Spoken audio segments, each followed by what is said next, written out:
Крвава ноќ во тетовската населба Дреновец заврши со 5 мина повредени. Околу полноќ со пиштоли и ножеви се пресметувале 4 жители од село Доброште, од една страна и 3 тетовци од друга страна, информираа од обвинителството.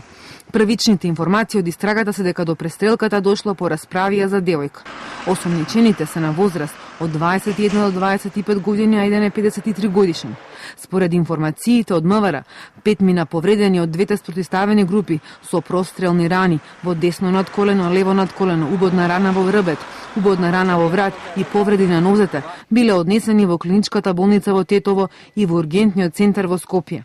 Од Тетовската болница информираат дека тројцата повредени се вон животна опасност. Од Скопската клиника за анестезија и реанимација, каде е задржан некритичниот пациент, информираат дека имал убодна рана во градниот кош, оштетување на белодробното крило и докторите му вршат операција. На патот кон Јажинце во Тетовски Дреновец, каде ноќеска се случила вооружената престрелка, денеска беше мирно.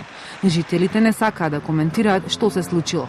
Полицијата извршила увид и идентификувала 5 мина од двете групи кои безмилосно се судриле во Тетово. Велат се работи на целосно расчистување на случајот. Од обвинителството кое води истрагата за Канал 5 велат дека се вршат разговори со осумничените кои не се задржани во болница. Се собираат сите неопходни докази и дополнително ќе одлучат што ќе преземат понатаму.